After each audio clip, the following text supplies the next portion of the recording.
and a Unitarian Universalist. I've been one for the last 20 years. Before that, I should say that I'm originally from North Carolina, from a small town. And my religious background was early on going to a small Methodist church with my parents. I got through confirmation and that was it for 30 years. And I became a nun. Does everybody know what it means when I say nun?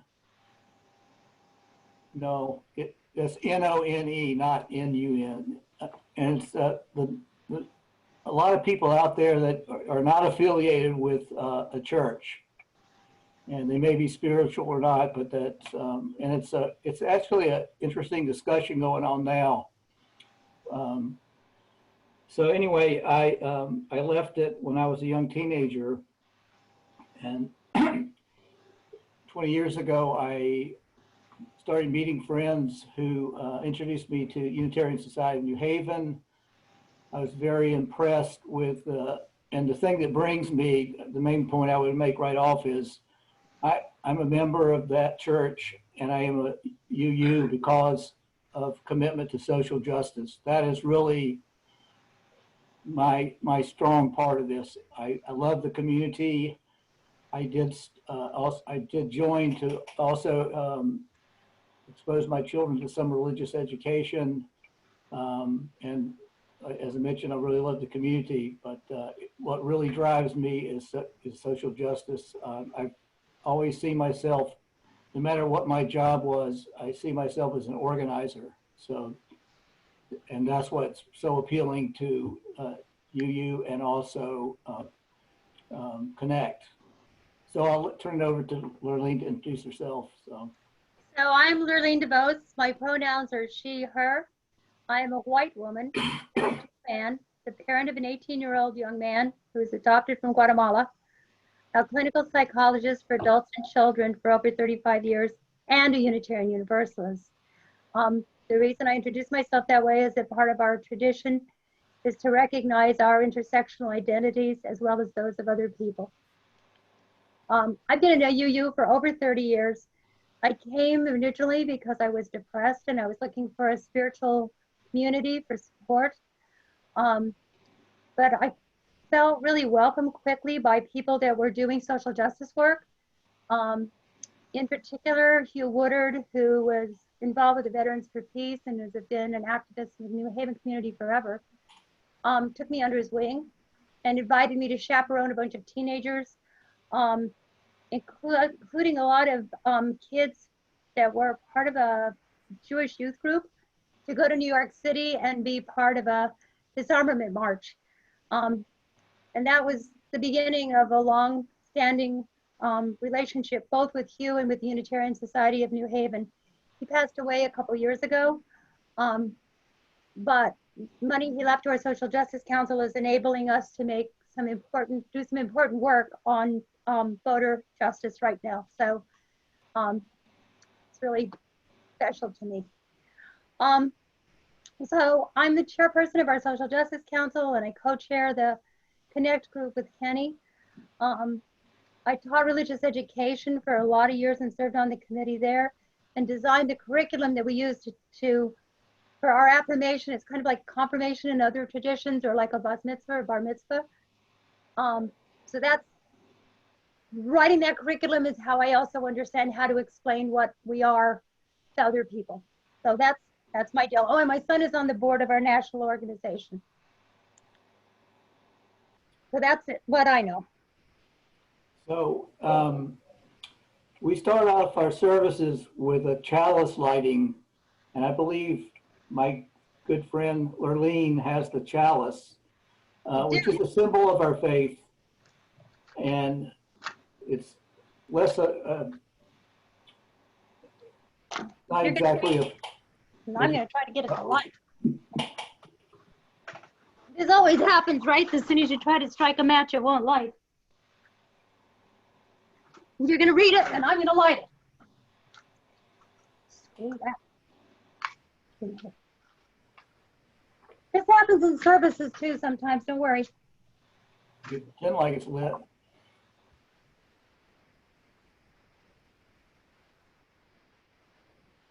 You're going to, With humility and courage born of our history, we are called as Unitarian Universalists to build the beloved community where all souls are welcome as blessings and the human family lives whole and reconciled. With this vision in our hearts and minds, we light our chalice. I'm going to give a little roadmap of the way this goes. I know that many people have participated in this series, but just a few things. This is really a teaching presentation. If you have questions during this time, enter them into chat and we'll get to them when we get to open discussion. And obviously with 1 hour, we can't do a deep dive into UU and our faith tradition, but we just want to whet your appetite. We're recording this to share with other Connect congregations. And basic ground rules, please keep yourself muted when not speaking, be respectful. All as co-chairs, we may interrupt just to keep on schedule. And at Connect, we are relational, we are a community. This is a space to ask questions, so don't be shy. So I'll turn it over to Lurline, who is the principal speaker today. So. thank you, Kenny. Can everybody hear me okay? Okay. So the UU minister, Reverend Richard S. Gilbert, summarized our Unitarian Universalist faith this way. Central to the meaning of being a Unitarian Universalist is to be for others. Commitment to the service of life is a key expression of being a spiritual and ethical human being. I sum up my religious conviction in these words. In the love of beauty and the spirit of truth, we unite for the celebration of life and service of humanity.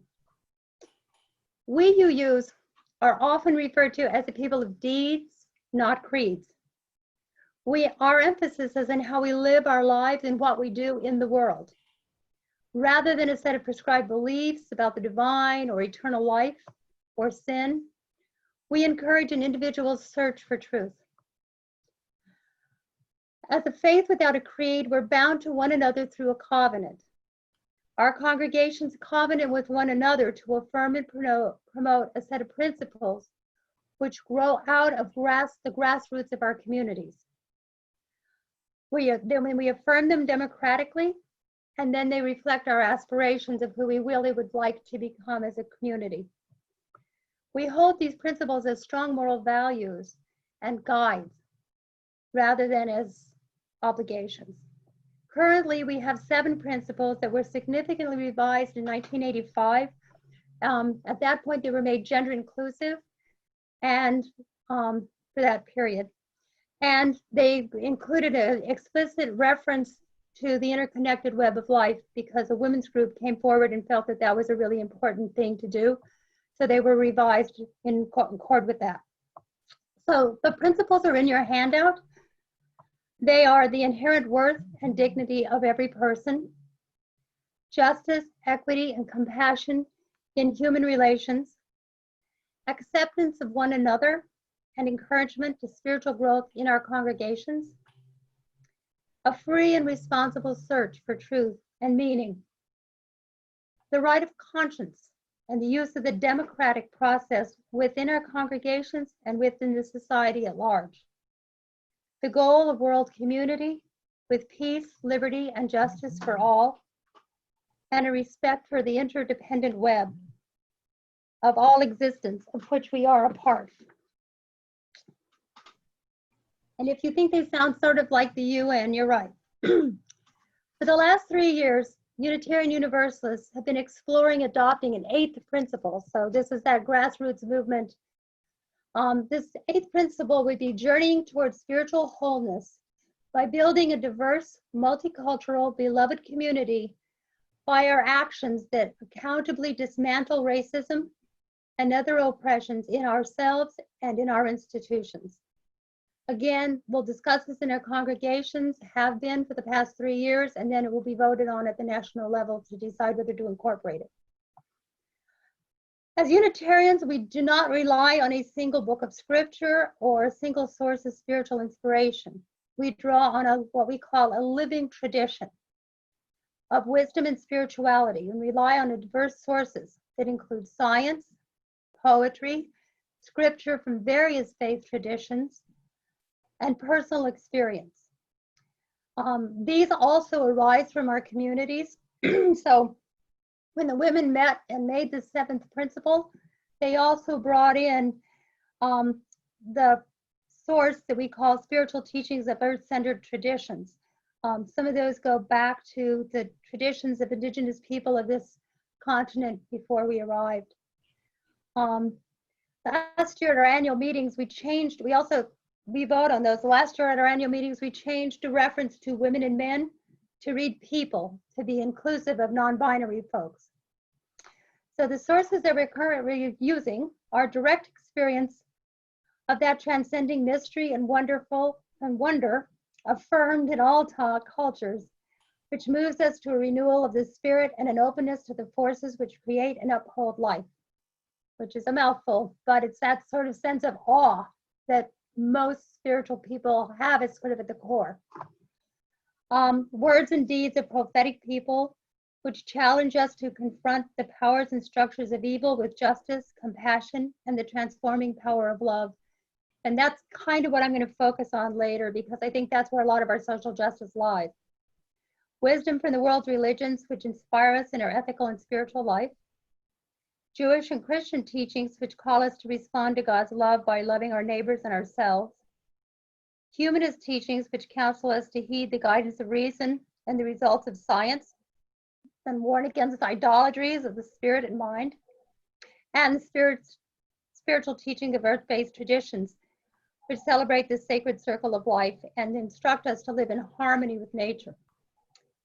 So, in keeping with our Connect model of storytelling, I'm going to share some central stories that are part of that sort of reflect how integral social justice organizing is to our faith. Instead of trying to just describe it, I'm going to share these stories with you, partly because I love these stories. So modern Unitarian beliefs actually emerged in the 16th century. In 1511, at the height of the Spanish Inquisition, a man named Michael Servetus was born to Catholic parents, and in his childhood, he witnessed the persecution of Muslims and Jews. He was appalled by their persecution, and he was appalled by the corruption of the Catholic Church that was discussed last week. He was a linguistically gifted man, so he easily learned multiple languages, including Greek and Hebrew, which were forbidden by the Catholic Church. And he also learned Arabic because he believed that non-Christian people had a lot of useful things to teach him. So as a young man, he hoped to stop the persecution of the Jews and Muslims by sharing what he'd learned, because he read the Bible in Greek and Hebrew and didn't find any reference to the Trinity in the Bible. So he published his first book, On the Errors of the Trinity, in 1531. He was about 21 years old. And he explained that the Trinity wasn't in the Bible, and so there was no reason to persecute Jews and Muslims. His book was not well received by the Catholics or the Protestants, and they decided, so he got a great idea that he'd make a second book and try to be more persuasive the second time. That book he was banned from several towns. His books were confiscated and burned, and the Spanish Inquisition began proceedings to apprehend him. So he fled to Paris, changed his name, became a physician, and started up a correspondence with John Calvin, because he had this idea that he was going to be able to convince Calvin on his views about the Trinity. 20 years went by in his correspondence with Calvin, but he was very frustrated because he wasn't able to convince Calvin. So he wrote his final book, The Restoration of Christianity, again, arguing against the Trinity. Calvin was furious, and he informed the Inquisition that Servetus was living in France under an assumed name. So Servetus was imprisoned by the Inquisition, but he escaped. And he fled to Geneva, where Calvin was. He was captured by the Calvinists, and he was tried for calling the Trinity a monster with three heads. He was burned at the stake with his books tied to his waist on October 27, 1553, by the Calvinists. So the Inquisition was upset that they didn't have the opportunity to burn him at the stake, so they burned him in effigy. And that left Servetus as having the distinction of being burned twice at the stake for stating what he believed based on his own reading of the Bible. But his ideas did not die with him. Servetus' books had found supporters, and they predominantly in sort of the liberal areas, like Poland at the time, was tolerant of Protestants. And so his ideas spread there, and with a lot of the Italian Renaissance thinkers. So his ideas spread throughout Europe over the next 400 years. Next 200 years, sorry. So Servetus and those who supported his ideas left us a legacy as Unitarian Universalists. The reliance on intellectual activities as a source of revelation, a belief in the search for truth and meaning in one's spiritual life, the individual as the ultimate source of religious authority, the belief in tolerating the ideas of others, and seeking justice for people who are oppressed. So you can see the roots of social justice even at the beginning of the tradition. By the late 18th century, skipping ahead, Unitarian beliefs were widespread in the United States, and they're central to many of the founding documents of this country. Many of the founding fathers subscribed to Unitarian beliefs as members of a liberal branch of the Congregational Church. These included Thomas Jefferson, Abigail and John Adams, and John Quincy Adams, to name a few. Simultaneously, there were people who believed in universal salvation, and those people came together to form a universalist faith that was kind of co-occurring at the time. Both faith traditions emphasize the use of reason in determining one's religious beliefs, and they also emphasize the value of human life. So both faiths were strong advocates of social justice reform as in the 19th century, especially abolition, women's suffrage, universal free education, compassionate care for those with mental or physical disabilities. Leaders in these movements that were Unitarian or Universalists include Dorothea Dix, Susan B. Anthony, Clara Barton, Julia Ward Howe, Horace Mann, and Samuel Gridley Howe. They shaped the faith we are today through their commitment to their fellow human beings. So now I'm going to share with you one of the people I find the most inspirational of this period. I'm just going to give you a little bit about this man. His name is Samuel J. May. And Samuel J. May was a pacifist, a supporter of women's rights, and an early, very outspoken abolitionist. He allied with William Lord Garrison to form the New England Anti-Slavery Society in the early 1830s. And he was joined by many other Unitarian abolitionists, including Lydia Marie Child, who wrote an appeal in favor of that class of Americans called Africans in 1833, which was basically an anti-slavery document. The abolitionist work was considered by Unitarians of the period as core to their faith. And they worked consistently on abolition for the next 30 years until the Civil War occurred. Samuel J. May is known by many UUs for his role in something called the Matter of Jerry McHenry. By 1850, which is 20 years into his work on abolition, May was a Unitarian minister in Syracuse, New York, and where Syracuse was a very strong abolitionist place, and they supported his beliefs. Before he went to Syracuse, his house in Brooklyn, Connecticut, had been a stop on the Underground Railroad. So he was welcomed when he arrived in this abolitionist community. And in Syracuse, the Unitarian church that he was minister of was a depot on the Underground Railroad. In 1850, with the passage of the Fugitive Slave Act, Syracuse political and religious leaders, both black and white, were outraged, and they all committed to publicly defy the Fugitive Slave Act. May was part of that community, that interfaith organization.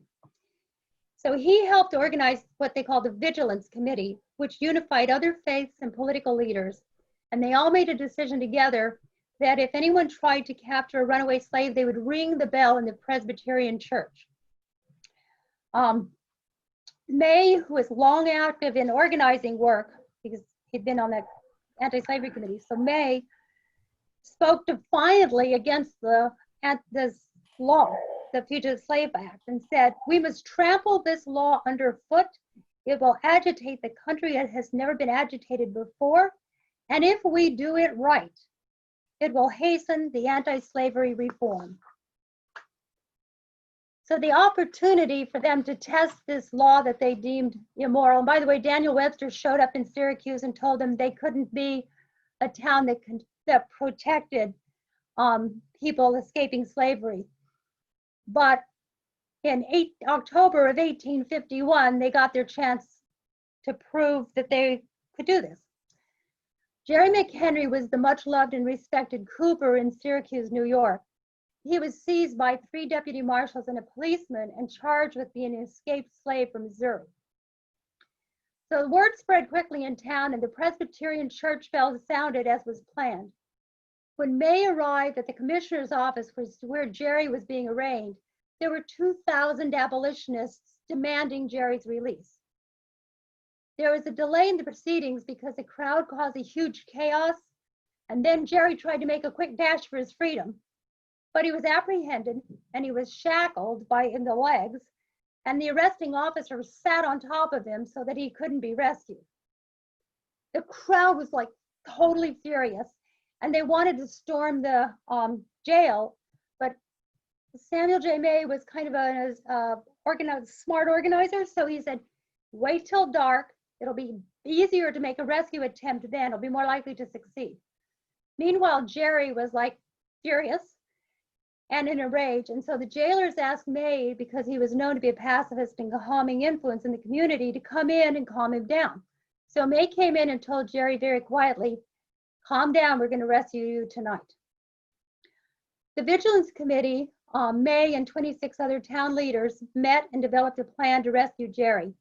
Believing, one of the members said that a forcible rescue will demonstrate the strength of public opinion against the legality of slavery and this fugitive law in particular.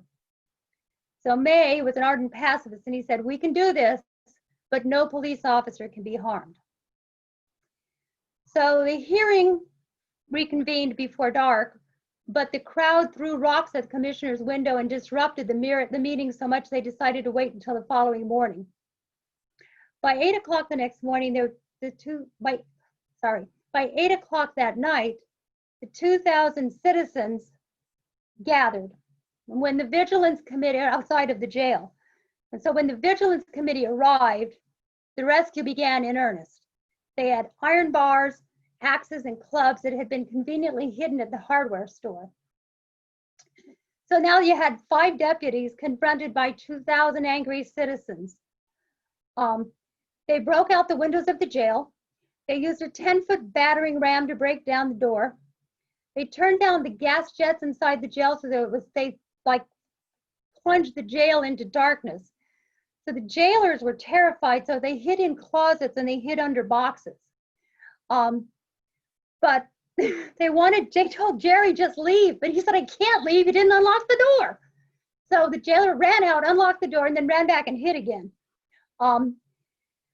Jerry was still shackled, so the crowd bodily lifted him kind of like a mosh pit thing. They bodily lifted him up and lifted him out the window and into a wagon that was waiting. They took him to the blacksmith, cut the shackles off, and took him to the house of a man who he wasn't really an ally because he was the other political party, but he didn't like the fact that his community was being disrupted by all of this hassle. So he hid Jerry in his house. No one searched it because he was of the other political party. And then he put Jerry in his wagon 4 days later, smuggled him out of town in his wagon, and Jerry traveled safely to Canada, where he communicated back with Syracuse, and they continued to celebrate their um, rescue of Jerry until the Civil War. So that organizing was a huge, the interfaith organizing was a huge part of what happened in that town. And I think that kind of organizing for social justice continued until the 20th century. One of the stories of the 20th century that helps me live my UU values gives me strength when I'm tired. And so maybe I'm hoping it will be helpful to you all. It's a story of Martha and Waitzel Sharp. And I'm taking this from some of the descriptions from other people, so if it sounds more literary than I am, you're right. On a snowy night in Prague in 1939, Martha Sharp jumped from a taxi, darted around a corner, and flattened herself into a doorway. The heels of a pursuing Gestapo agent clicked past her. She entered an unlit apartment building, dashed up 5 flights of stairs, and rang the bell of a known anti-Nazi leader. 6 weeks earlier, Martha, a social worker trained at Hull House in Chicago, and her husband, the Reverend Waitzel Sharp, minister of the Unitarian Church of Wellesley Hills, had left their young children behind in the United States. They'd volunteered for a relief effort in Czechoslovakia, sponsored by the American Unitarian Association. And then on March 15th, 1939, the Nazi army marched into Prague and occupied the city. Their humanitarian refugee operation instantly changed into a treacherous cloak and dagger mission. That March night, a woman opened the apartment door to Martha, denying she'd ever heard of the man Martha was asking for. I begged, Martha recounted this story later to a biographer. I told her there was little time. I produced my American passport. When she saw it, she said in Czech, "A moment," and snatched my passport from me and shut the door in my face. For the next few moments, Martha frantically worried whether she'd see her passport again. But the door did open, and this time a man stood before her. Martha asked if he was Mr. X, as Martha later referred to him when she told the story. He said he could give Mr. X a message. She had explained she'd been charged by a group of British and American refugee workers with transporting him to the British embassy so he could be smuggled from the country. The man asked her to wait a moment, disappeared into the apartment. He opened the door again, wearing an overcoat. He handed Martha her passport and said, "I am Mr. X." They walked together through the wind and the snow across the city. A Nazi soldier stopped them when they reached the bridge over the Volta River. Martha produced her passport and confidently announced, "Americans!" They were waved across the bridge, then stopped by another soldier on the other side, and the passport trick worked again. Just outside the British embassy, a third Gestapo officer stopped them. Martha began to complain loudly about the lack of taxis, her frustration about being late for a meeting with the embassy secretary. She flashed her passport, demanded the guard tell the secretary, "Mr. and Mrs. Sharp are here." He waved them ahead to speak with the British guard, and Martha and Mr. X walked into the embassy safely. Martha returned to her apartment where Waitzel, her husband, was returning from a similar mission. They watched out their window as Nazi soldiers looted Prague stores and warehouses. As the work continued, Martha managed the details in Prague while her husband, Waitzel, traveled the continent, raising money to fund their efforts. Much of what he did was black market exchange so that people escaping would have money when they got out. I don't understand how that works, but that's what he did. Then, with war declared and the Germans closing in, they escaped on the Queen Mary. Wow, after wartime. Okay, I'll skip one story. Bottom line is, they worked for 2 years to help people escape. And the biggest sort of thing that they did was they got a whole bunch of children out. Martha organized the first children's transport to the United States, and they arrived at Christmas of 1940. Again, one of the points they've made is that there's a tremendous network of people and interfaith organizing that allowed the Sharps to do the work they did with their church members, their family friends. church members took care of their kids. They had legions of contacts of faiths throughout Europe, and they helped hundreds of people escape in the 2 years that they were there. The other thing that is relevant to that, and then we'll go to the next section, is the Unitarian symbol is a flaming chalice like we did, and that comes from the work the Sharps did. They had documents that they needed. They needed fake official documents. So this artist they rescued, named Hans Deutsch, designed the flaming chalice as a symbol of hospitality and passionate commitment. And they put that on all of the documents they used. And it has arisen now to be a symbol of our faith tradition. So the last person I'm going to tell you about, two people, is going to be quick, because Alana's telling me I have to go quick. Is James Reed and Viola Liuzzo, who were part of the civil rights movement. They were part of the march in Selma. James Reed was a Unitarian minister who answered Martin Luther King's call to come to Selma after Bloody Sunday. He and 3 other ministers, well, 40 Unitarian ministers went, but he and 2 other ministers in particular, they went and prayed at the bridge, and then they went back to the Brown Church the night of the 9th. After dinner, Reeb and the other 2 ministers were walking on the street. If you saw the movie Selma, you saw this. He was not a priest, he was a Unitarian minister, and he was bashed in the head by 3 white men with a pipe. Reeb and Orloff and Miller went through a long story to get an ambulance, but the bottom line is they got an ambulance from the African Ambulance Corps. It was the only people who would help them. Got him to Montgomery, and President Johnson was so upset by it, he flew Reeb's wife to his bedside, but Reeb died on March 11th. There were huge protests when he died. So on the 15th, Martin Luther King preached his eulogy and called for the second march. That was also the day that Johnson finally presented the Voter Rights Act to the Congress. When Viola Liuzzo got the call for the second march, she'd already been participating in marches in Denver, in Detroit. She was a lifelong UU, or had converted rather, I'm sorry. She was a longtime supporter of civil rights. So Viola Liuzzo drove from Detroit to Selma, and she basically is one of the people who shuttled marchers back and forth. It's a 4-day march from Selma to Montgomery. So they started on the 21st of March with 3,200 marchers, but she was shuttling people back and forth. The march ended on the 25th with 25,000 demonstrators in addition to those people who started the march.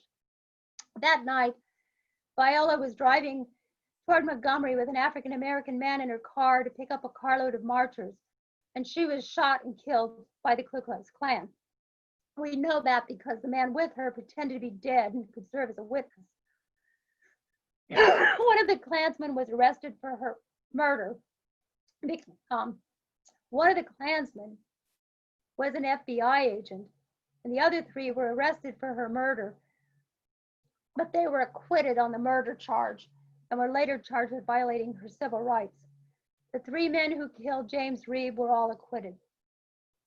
There's currently a plaque in UUA headquarters honoring Reeb and Liuzzo and Jimmy Lee Jackson, who was actually the person first killed by the state troopers in Marion, Alabama, that led to the marches in Selma.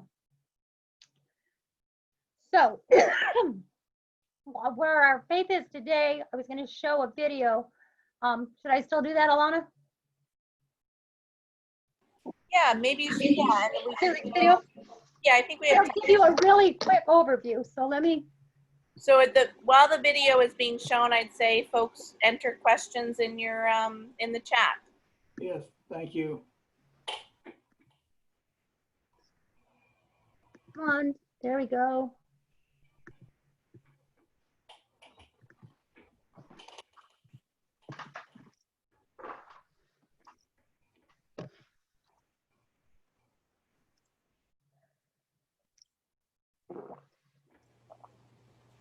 Is there sound, Lurline? I don't know if there's sound. You get to share your audio too. Yeah. I don't have it. Yeah, it's hard to hear. That's frustrating.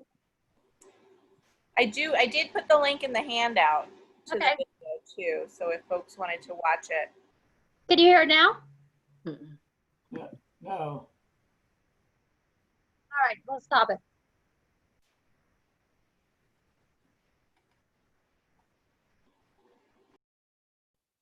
Whoops. All right, I'm not going to share it because you can't hear it. Sorry. Check it out. Bottom line is, I'll tell you what I was going to say, what I was going to show you.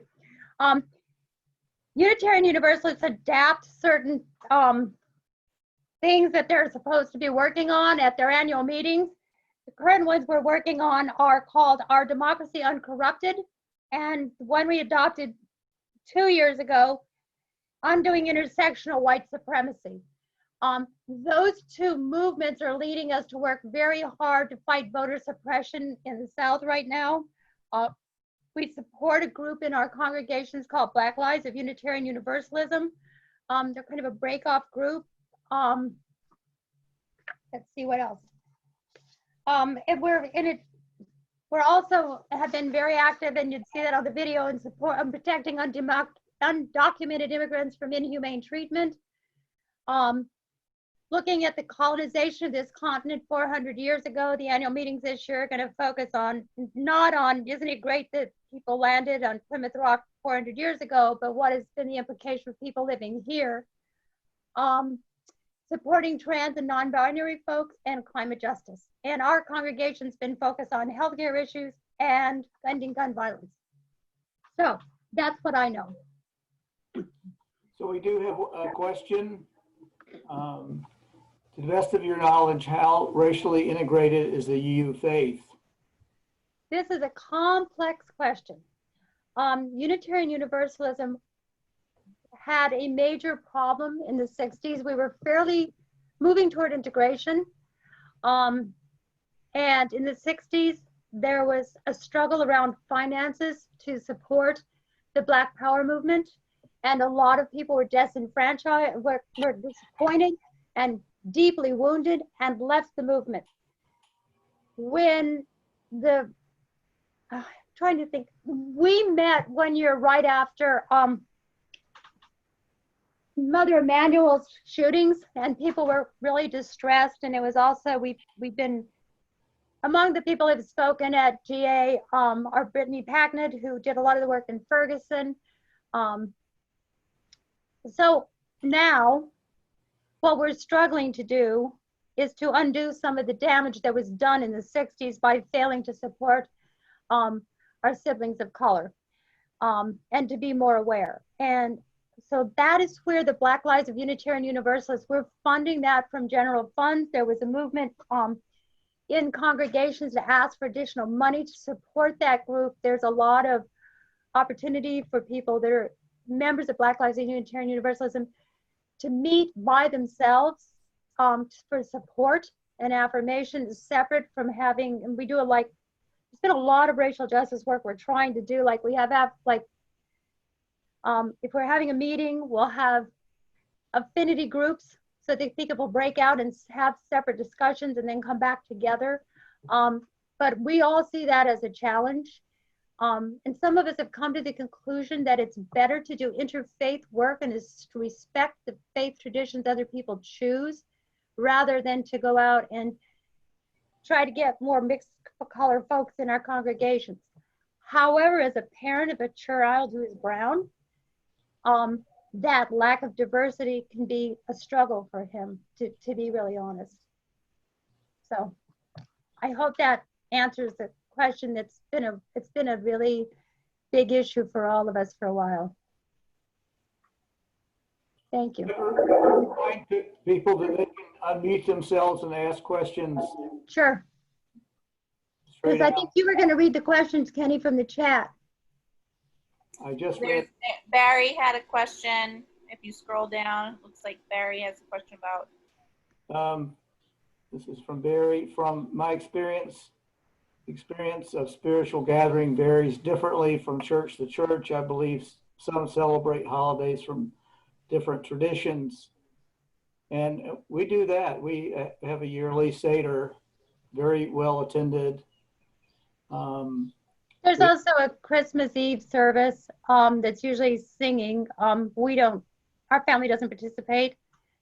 We have an Earth Day celebration, although there's sometimes a musical service near Easter for people that the people often have come from other religious traditions, whether it's Jewish or Christian.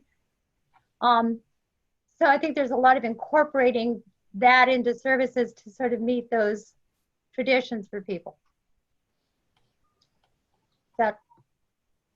Somebody asked, what does a service look like? It looks like the next one, Jeff Schwartz. Yeah, I don't. What the service Okay. looks like. Could you say Okay, so what a service looks like. So what a service looks like is it looks like a traditional, many of them look like a traditional Protestant service. But you don't have, like, when I was Episcopalian, there was like set prayers and set liturgy for set days. We don't have that. So the minister is free to discuss whatever issues they feel like are important at the time. The hymns have been written with more of a Unitarian, like some of them are old hymns, but the words have been changed to be, which I know Garrison Keeler made a joke about, but the words have been changed to be more suitable to our cosmology. We have a period for joys and sorrows. We have a period for taking up money. We have a period where we share some social justice activity each week. We have a few minutes to call what's called our faith in action. So something that some group is doing, like the immigration group might share, the anti-racism group might share. What else? So basically we have readings, a sermon, and hymns. Sometimes you have congregations that get a little more creative. Oh, we open with the chalice lighting like we did today, and we close with extinguishing it. So I hope that helps. Here's So another question from Angie. Do you consider Unitarian Universalism a religion or more of a lifestyle? And sacred book. We do not have a single sacred book. We use lots of sources. So sometimes people will use a Bible. Sometimes people will use a passage from the Quran. Sometimes people will use a passage from Rumi. Sometimes people use a passage from Mary Oliver. Sometimes they'll use Marge Piercy. We use a diverse set of readings for spiritual inspiration. I consider Unitarian Universalism a religion. I rely very much on what I consider my spiritual religious ancestors. When I get tired of doing social justice work, I think about Martha Sharp and I pull myself up on my bootstraps. I think about Viola Liuzzo, who had to be terrified. And I say, what the hell's wrong with you? You can do more, get a grip. But I know that's coming from a spiritual interconnection with these people. You know, I personally am a humanist, so I'm not particularly worried about what happens after I feed the worms. But I care very much about whether I stay true to the moral values that these people who've gone before me represent. I hold Samuel J. May in awe. I can't imagine being committed to abolition for 30 years before I got there, but I hope we don't have to do that, but if we do, we will. So I do consider religion is very deeply rooted in my soul as to what kind of person I should, could, and would be by living by these examples, which is why I shared them with you. It's a relational thing for me. I hope that helps.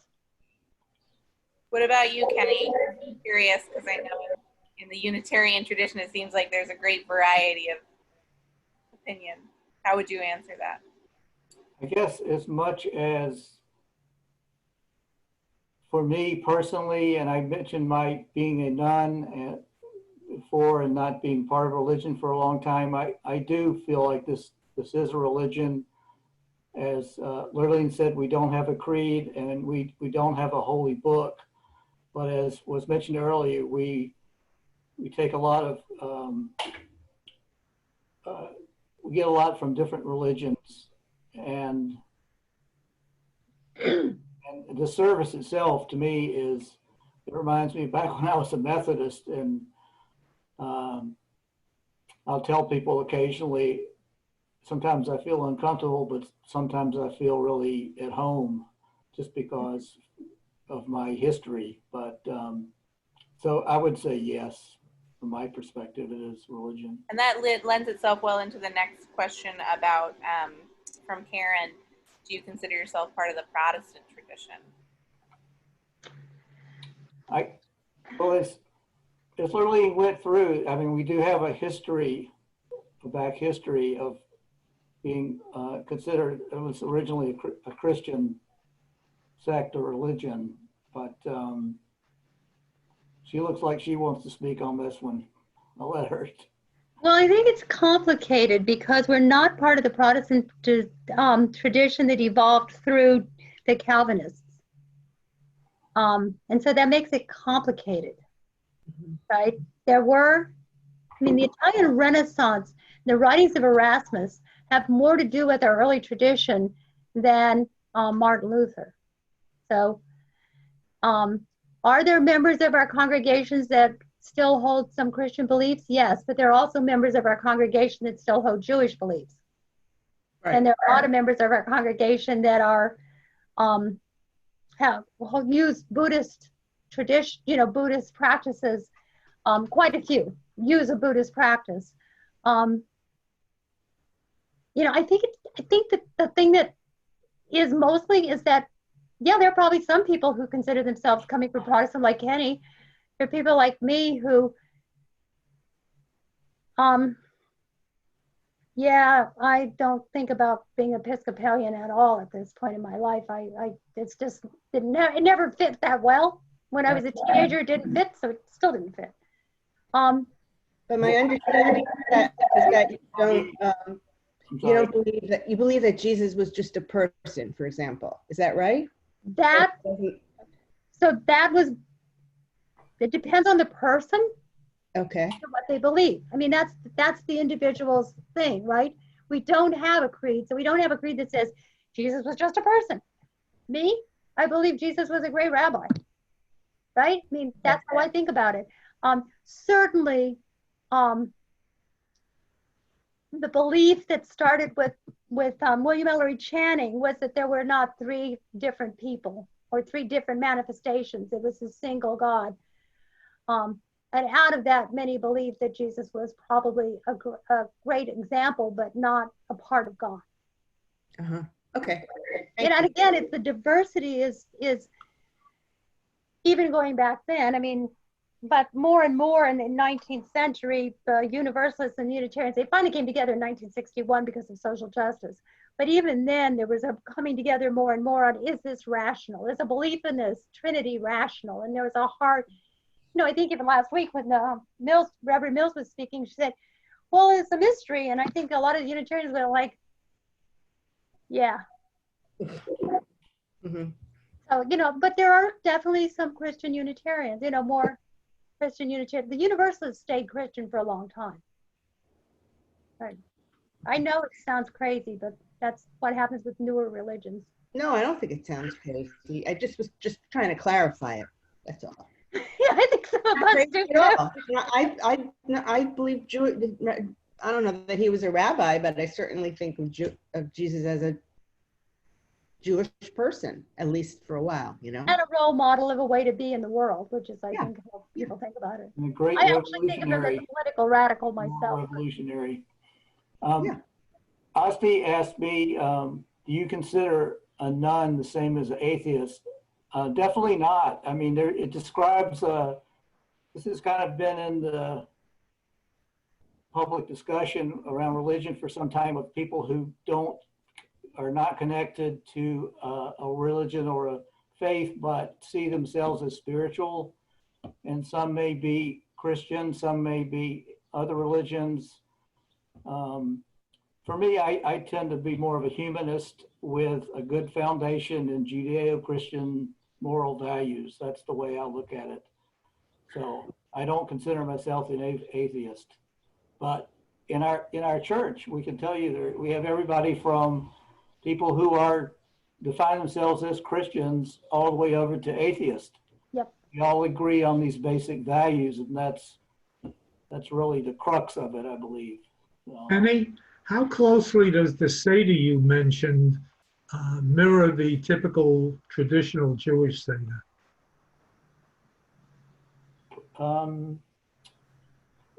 you were asking me that, Stuart? Yes.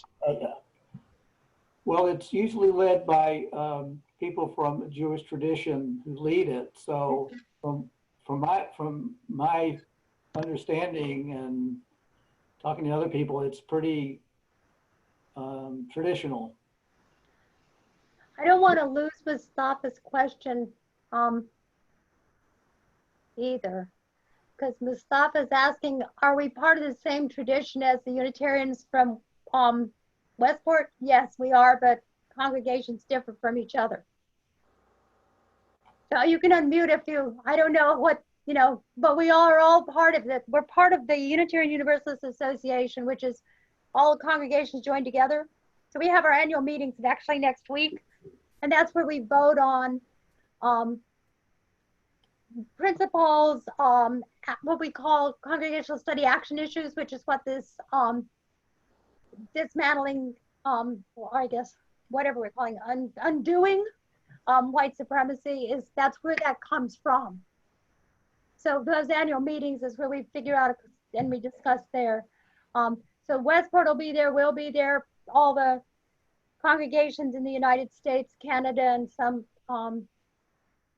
they'll come from the Philippines.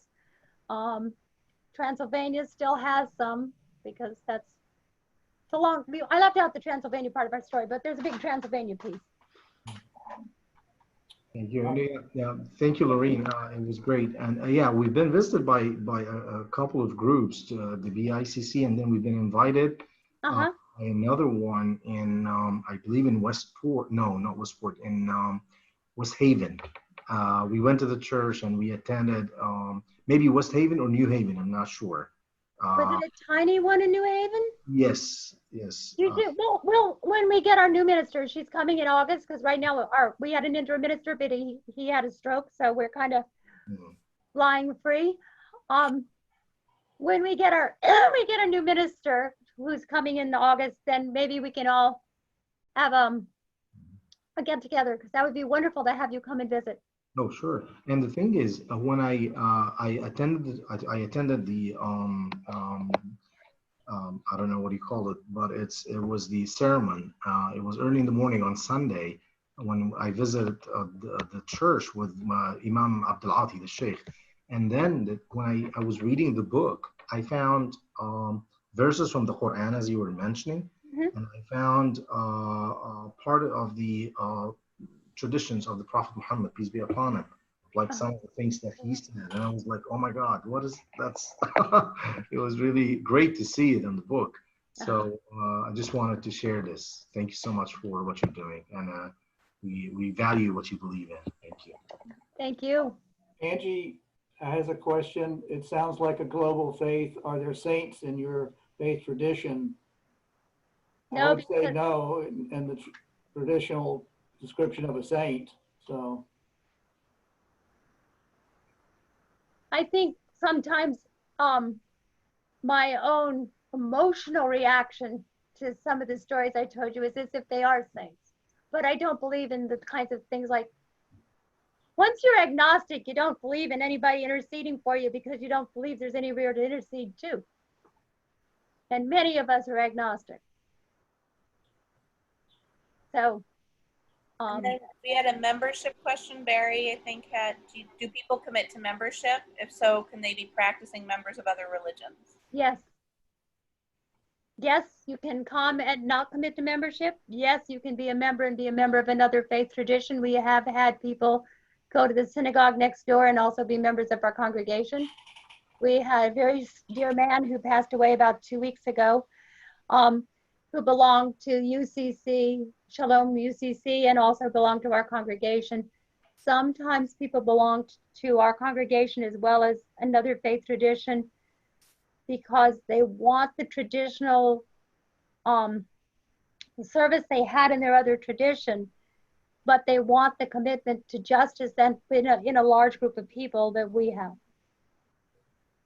Does that make sense?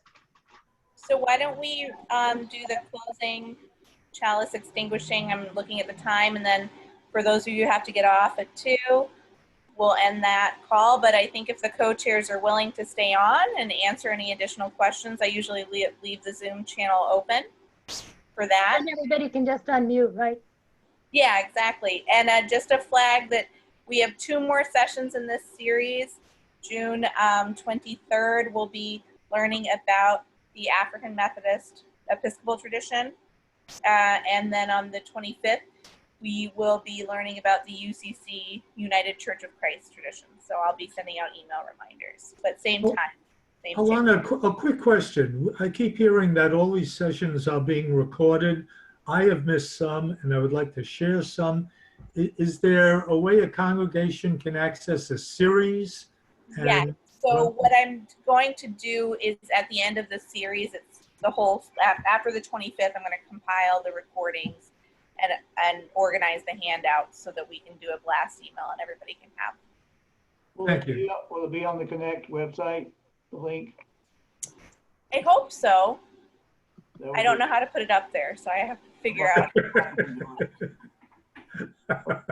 Well, let me do the closing extinguishing of the chalice.